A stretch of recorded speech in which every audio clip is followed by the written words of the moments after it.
Approximately 300 people here tonight. Ladies and gentlemen, now we have to get down to some serious business.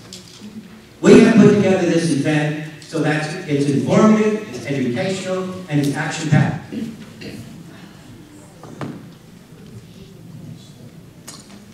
And Hashem said to Abram, "Go for yourself from your land, from your relatives, from your father's house, from your own land." And he said, "Go to the land that I will show you. I will make you a great nation. I will bless your name. I will bless you.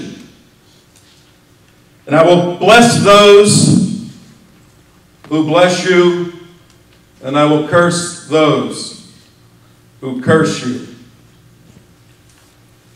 Tonight, we stand at the edge of a defining moment in history. We don't know if the days ahead will be merely catastrophic or apocalyptic. So this evening, in order to understand the key to unlock the essence of the election 48 days from today, I speak only to 90% of the United States of America. I speak only this evening to those individuals who hold truthful the vitality of a living, present, omnipotent, vital God. I speak to no one else tonight but those individuals of faith. Because if you are an individual of faith in the United States of America, you will recognize that El Shaddai said to Jacob, "Your name is now Israel. I will bless you as a nation. The land I gave to Isaac and Abraham, I will give to you." I speak only this evening to those 90% in America that are not ashamed to march forward as believers in a God who's providential in their life. Because if you belong to that class of individuals, you will understand what happened on that day when a group of people said the land of Israel was the birthplace of the Jewish people. Here their spiritual, religious, political identity was shaped. Here they attained to statehood, created cultural values of national and universal significance, and gave the world the eternal book of books. If you're part of that 90%, you'll understand that they made the deserts bloom. They created their own economy and a culture, loving peace, but knowing how to defend themselves. If you're part of that 90%, you will understand 48 days from today what occurred in 1948. Placing our trust in the Rock of Israel, we affix our signatures to this proclamation at this session of the Provisional Council of the State on the soil of the homeland in the city of Tel Aviv on this Sabbath Eve, May 14th, 1948. Israel is the key to understanding the importance of this election. Thank you, Mr. Trento. And I feel our country is becoming an entitlement society. Medicare, as it currently exists, is unsustainable. Each party has a plan to best manage these entitlement programs in the future. Why do you think your party has a better plan? Here, we'll split this up, but all you have to do, ladies and gentlemen, is Google Obama bucks. And if you do that, you will see video after video after video of people lined up who are very able to work, choose not to, and feel they are entitled to something they never earned. Unlike what you said, Jack, we agree with you. People who earned those benefits are entitled to those benefits. The Republican Party doesn't just put a Band-Aid on the symptom, but goes for the root cause and says we need to change the mindset and develop a culture that does not thrive itself on dependency. The Democrat Party has a tendency to run a franchise, a business, by keeping people dependent, making them believe they're entitled, taking tax money from others, giving it to those who they believe are entitled, and that cycle of desperation continues. The Republican Party can change that, and Alan will tell you how. Jack, thanks very much for bringing up the fraud and abuse. But if I recall correctly, Barack Obama has been in office nearly 4 years. Not one motion on his part to remove fraud and abuse. He's had 4 years to do it. Why is he waiting for the next 4 years to do it? Another thing that the Republicans want that has been promised but has not been fulfilled is what about cross-state insurance? Right now you can't go cross-state with your insurance. What about tort reform so that attorneys will not be able to grab the doctor's insurance money, which is passed on to you? There has been nothing to do with tort reform. And also, what about transfer of insurance from one job to the next? Republicans want this, the Democrats have said no. What we are talking about here is an entitlement, and Tom is totally, completely right. When you give somebody something for nothing, and you're going to add 30 million people onto Medicare, 30 million people, and Barack Obama has already taken $750 billion, nearly $1 trillion from Medicare, and yet we're going to live happier and longer lives because Medicare will be improved. Nonsense. 30 million people, which will include undocumented aliens. They're going to be thrown in. They will not have the money to pay for this. Who is going to pay for this? It is going to be not you because you're too old. I'm too old. It's going to be our children and grandchildren. It is unsustainable. The Democrats want to give everybody everything. And remember, there's no such thing as a free lunch. And we've been promised a free lunch for 4 years, and instead we've been getting bupkis. Thank you, Mr. Bergstein. No. Anti-American protests have broken out in 20 Muslim-dominated countries across the globe. Given all of this anti-American sentiment we are seeing, do you think President Obama's high-profile Muslim outreach program, starting with his Cairo speech, has been successful?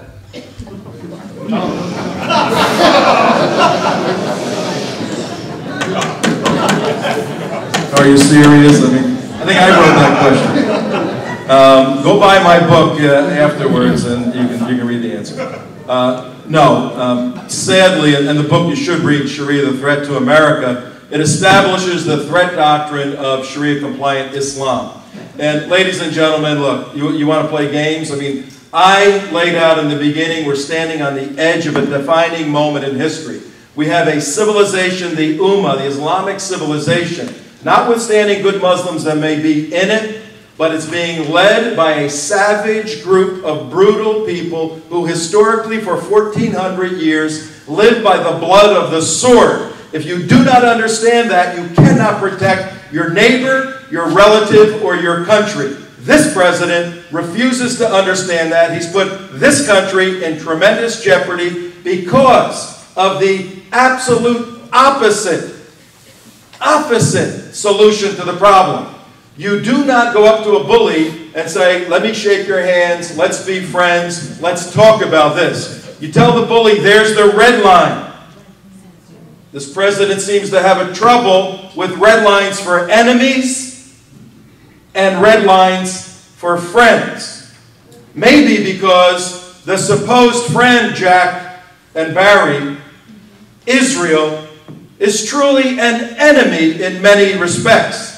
Think about that. The defining moment we are standing in right now will unravel in the days ahead. And unless and until this administration takes a strong stand, not rhetoric, we will not let any bad deed go unpunished.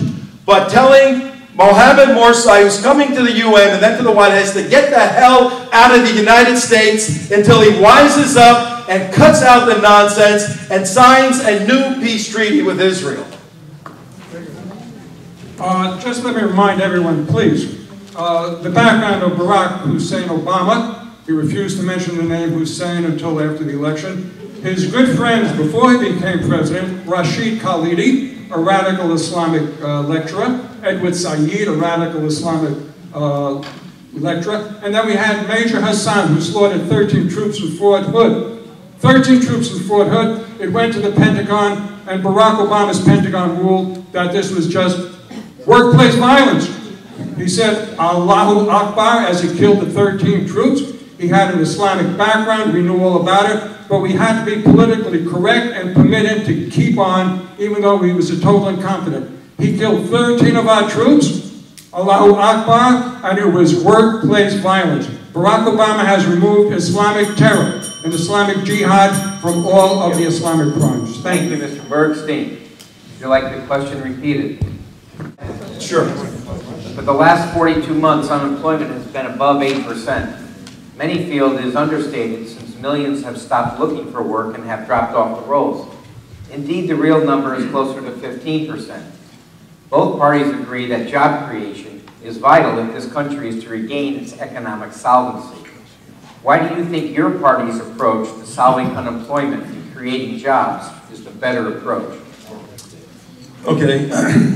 Typically, I do a lot of this kind of stuff. Typically, you ignore the other side when they go after you, but suffice to say, I don't have to justify my concern for disabled people. Let's just go on the record that I happen to be 45% permanently disabled, and I'm one of the members of that group. So I think I have a little bit of compassion and sensitivity for that group. Not many people know that information. But going from there, it's very simple. The Democrat approach, as you heard, is some sort of psychobabble, we're all in this together and I'll reach my hand back. The Republicans say, you want to start a business? Great. We'll limit the control, the regulations, we'll keep the government out of your way, don't rob anything, don't hurt anybody, have at it, make a lot of money. When you make money, guess what you do? You hire people. Guess what happens? Unemployment goes down. When you centralize control, we have a Soviet Russian right there who lived in a centralized control country. When you centralize control as the elitists, Axelrod and Rahm and Obama and Valerie, they're elitists, ladies and gentlemen. They think so lowly of my father, who's a blue-collar Newark, New Jersey teamster. They think he's garbage in the street. He worked all his life. Then he and my mother bought a little business at the shore. They had a rooming house. They hired some people to do that. They made a little bit of money. He still drove a truck. The beautiful, beautiful way in which it's done. It's a philosophical principle of the Democrat Party. Top-down, centralized control, no profit. If you make profit, it gets taxed. Or, hey, open everything up. Don't hurt anybody. Don't violate the law. Make money. God bless you. And guess what? We hope you donate to others too. Like us. Donate to us. Okay? To those of you in the audience, Jews and non-Jews alike, who are here today because you live in a middle-class and upper-class community, I ask you, how did you get there? If you had a business, and many of you had businesses, who helped you in that business? Your cousins, your brothers, your sons, your daughters, your uncles. Nobody helped you, and the government didn't give a damn if you went in or out of business. If you lost your business, tough noogies. You had to just get out and leave. When I went to Brueggel's Bagels in Boca Raton in the 5th Avenue shops and I wanted to pick up a dozen bagels a couple of weeks ago, I found out that they were out of business. The poor guy lost $7 or $8 million of his own money, and the government says, screw you, just close the door and leave. When you are in this type of government of Barack Obama and you want to do nothing, they say, great, sit back, do nothing, we'll pay you, we'll take care of you, do us one favor. On election day, they say, vote for us. Thank you, Mr. Bergstein. Question 4 to be asked of the Republicans first. This is a two-part question. I'll ask them both at the same time. You're going to have to remember what they are. Can't remember. Part 1. What are the benefits to our Mideast policy by not meeting with Israeli Prime Minister Netanyahu? Part 2. Which candidate will give the most real support to Israel and its fight for survival?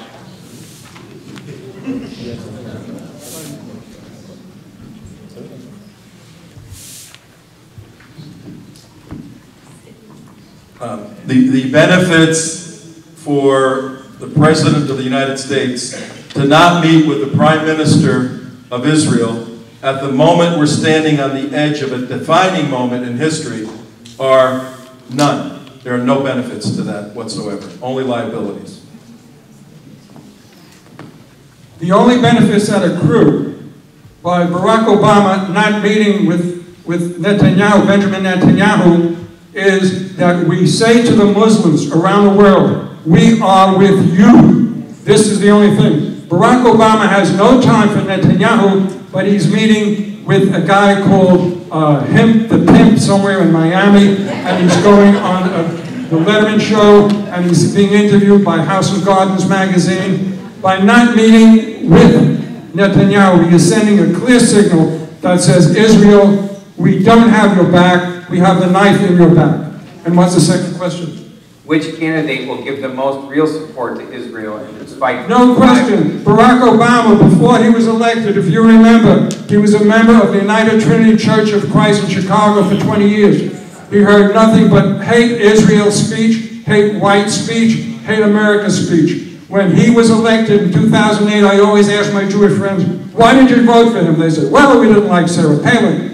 Voting for Obama in 2012 is a guarantee that Israel will be continued to be thrown under the bus, just as Reverend Rice is telling him now, just as Louis Farrakhan is telling him now, and just as CARE, the Council on American Relations, is telling him now. By not meeting with Israel, he slaps you in the face. Every one of you who don't vote for Mitt Romney, it's a slap in the face by not meeting with Netanyahu.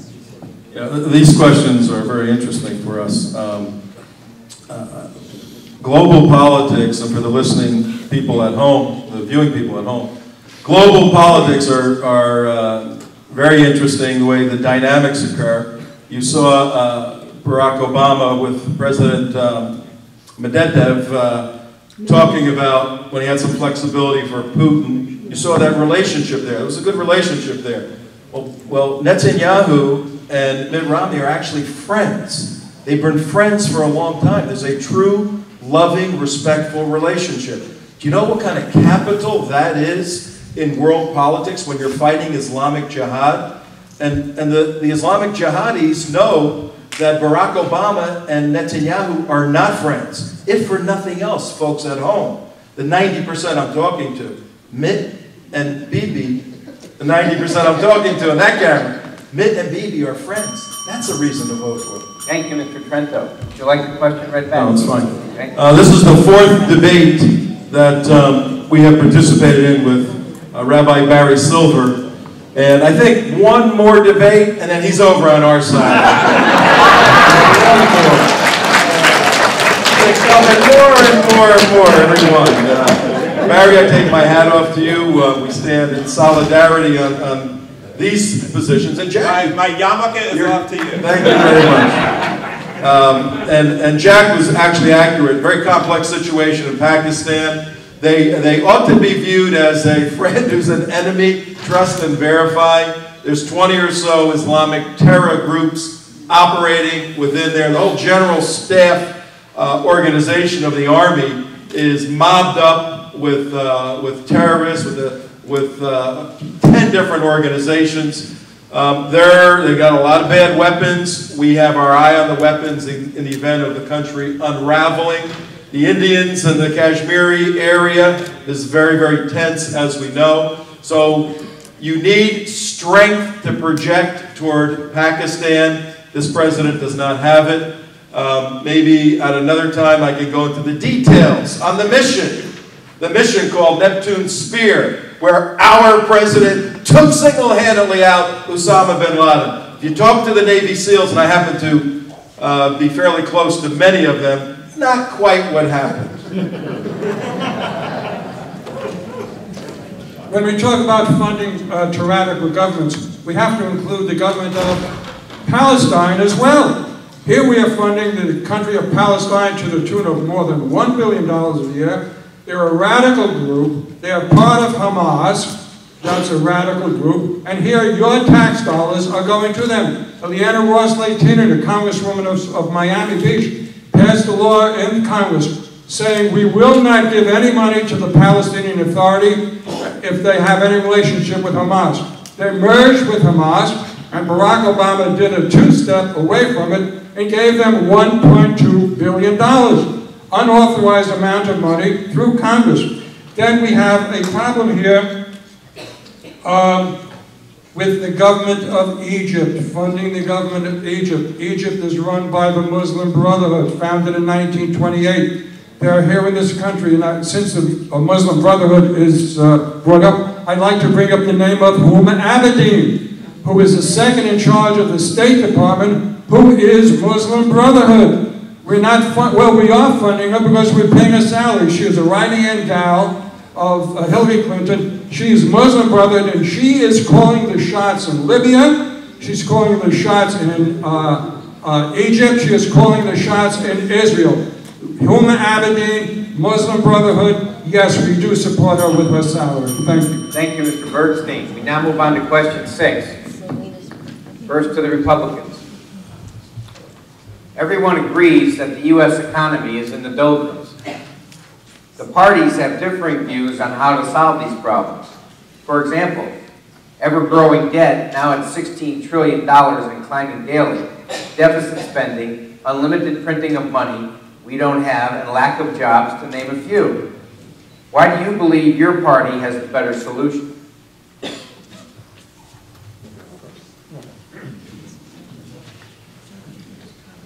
As Joe Biden said, hey, listen, I respect Joe Biden. He's a bright guy. He's a senator. He said it. It's a 3-letter word. J-O-B-S, jobs. Jobs. The creation of jobs will solve most of the problems. When you go down to the bottom of it, you have this solution, you have that solution. The thing is, if you say to the small businessmen, we are going to support you, we're going to take away the restrictions, we're going to take away the license requirements, we want you to go into business, we want you to hire people, then people will say, hey, listen, I'm going to take the money out of my IRA, which is earning bupkis now, and I'm going to throw it into business. It's jobs. Jobs will help the economy. This is the whole thing. As far as supporting the Middle Eastern nations, it's money thrown into the toilet. Radical Islam is here. They understand only one thing, force. When you sit down and talk to Muslims, you get what they have, what they call as taqiyya. It's in the Quran. Taqiyya means say anything and do anything you want as long as you push radical Islam. That's all they want to do is talk. We've talked with Iran for how many years? They're on the verge of getting a bomb. Tom, you want to join in? Again, these are complex issues, and the best way to approach them, because both parties are liable in creating the situation we're in, particularly with the increasing of the debt ceiling. There needs to be, obviously, fiscal responsibility. So you have to take a step back and look at the political philosophy of parties. One party is centralized. Just that illustration, you put centralized control over a small business, it chokes the business. You can't have a bloated federal government, which is the hallmark of the Democrat Party. We need a balanced budget amendment. Democrats don't want that. We need to stop raising the debt ceiling. That's been a battle. So the Republicans have a philosophy that has the best tools to put into motion to solve a very difficult problem.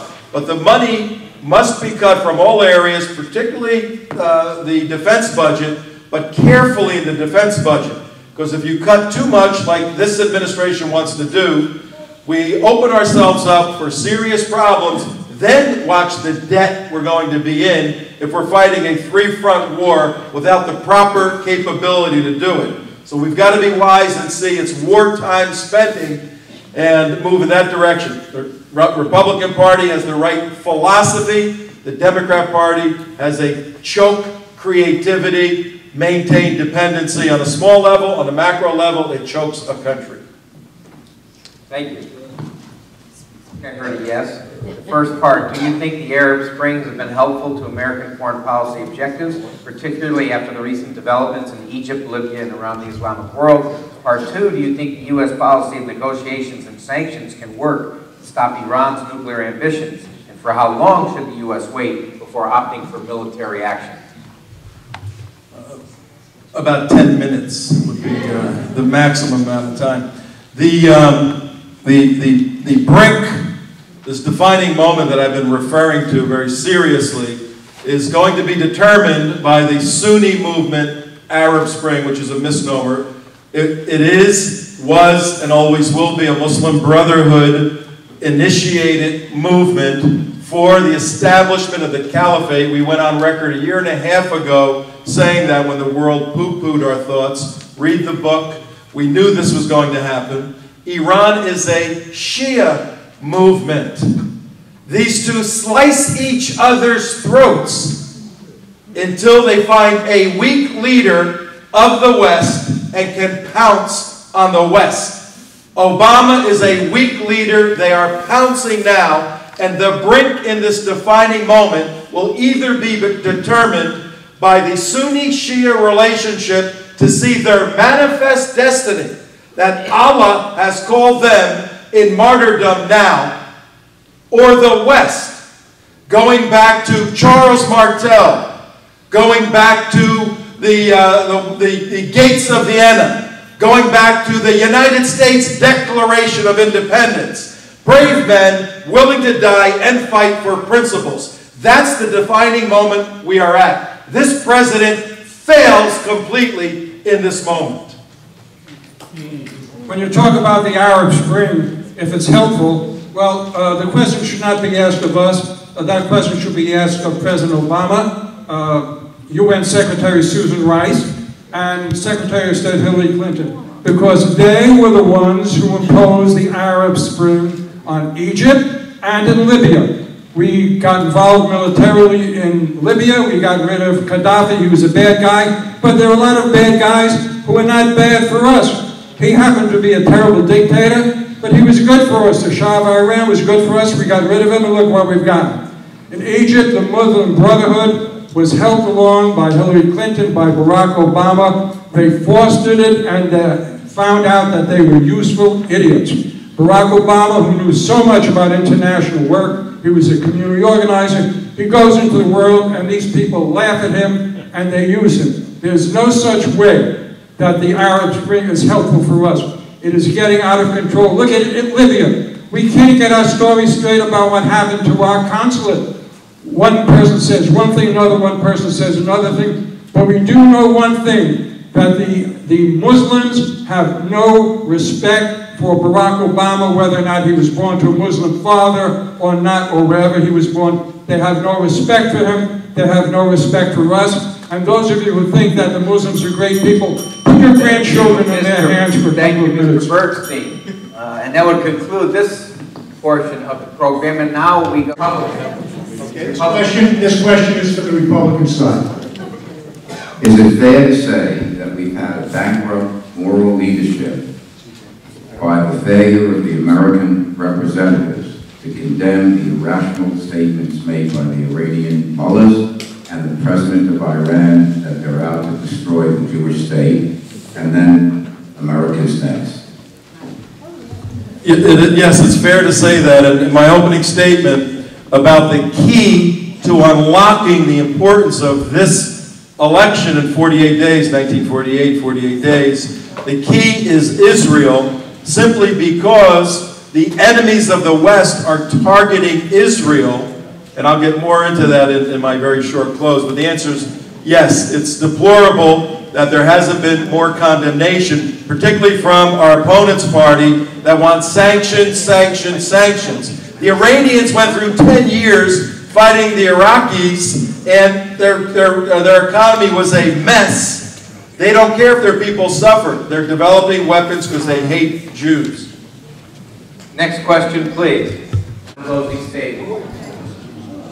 as a result of the Arab Spring, as the riots in the Muslim countries, there have been calls from many in that area that any adverse comments about Muslims or about Muhammad considered blasphemous, and that what the United States should do is prevent any publication or movies or anything of that sort. What will the Romney administration do for this matter? You know, Romney already has gone on record as repudiating any suppression of the First Amendment as it relates to criticism of Islam. This is a very critical question, ladies and gentlemen. This whole activity in the Middle East has been orchestrated to a large degree because next week the United Nations is meeting for the General Assembly, and the OIC, the Organization of Islamic Cooperation, 56 plus Palestine Islamic states are coming to push forward with Hillary Clinton Resolution 1618, which will make illegal half of what we said this evening. And this administration says, oh, we can't have that, but they move with the United Nations and others in that direction. Our organization, the United West, will be at the United Nations reporting live. We've got to stop that. Thank you. Do we have time for one more? Is that No, that's it. 2 minutes each. That's One it. more. Order in the assembly. Thank you. Mr. Bergstein may proceed for 2 minutes. Hello. In my closing statement, I'd like to refer to what Barry said. I would like to refer to what Barry said. He mentioned radical Islam. I want him to tell that to his president, Barack Hussein Obama, who took the words radical Islam out of every publication and every department in the government. Radical Islam is not to be used. Radical terrorism is not to be used. Major Hassan was involved in workplace violence. Radical Islam in that entire report by the Pentagon did not use one word about radical Islam. That is verboten. In 4 years, as Tom said, if you remember what Barack Obama said to Medvedev in an open mic, and the only time you get truth from the Democrat Party is when there is an open mic. Sarkozy's statement, in the Medvedev statement, he said to Medvedev, you go back and you tell Vladimir Putin that I can't do anything for him now. But after the election, I will do whatever I can for him. And I don't know what he said to the Palestinians, because the Palestinians are waiting. Muslims have been waiting for 1,400 years, and they finally got their time. They are waiting. Once Barack Obama comes into office, you Jews, 78% of you in 2008 voted for him, you Jews are going to come up and say, my God, I didn't realize what he's doing. He's going completely against the precepts of the Democrat Party.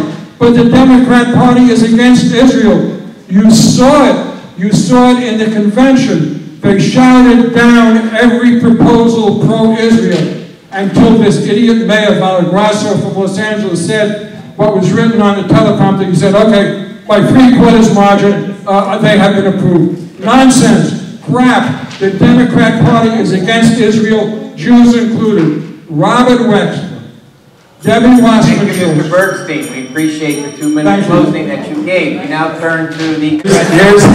You're on the clock. On a serious note, I opened by elevating, particularly for that 90% that have a true vital understanding of God and his historical protection and providence from Genesis 3, where Abram was told, those who bless you, I'll bless. Those who curse you, I'll curse. Going to Jacob, these are important themes. El Shaddai said, I will build a nation out of you. Going right to Tel Aviv on May 14th, 1948. If you have any understanding, the 90%, and you Jewish folks in this audience, and my Christian brothers and sisters, of a true, vital, real life for real God, a real God, you will see the providence of this nation and the importance to sustain this nation. That's why Israel is the key, not just providentially, but from a national security perspective also. The nations are aligning. They have an inbred hatred for the West, for Israel, for Christians. We are at a defining moment, a possible apocalyptic moment. You must make decisions in 48 days based upon large things, not how many more percentage dollars am I going to get every week. Please, please, people of faith, trust God. He provided for this tiny nation that ought not exist, but does today. He will provide your 2 or 3% amount of raise in your daily money if you understand Israel's the key. You vote to unlock the reason for Israel's preservation and for the United States moving forward on November 6th, 2012. Let's make it happen. Thank you.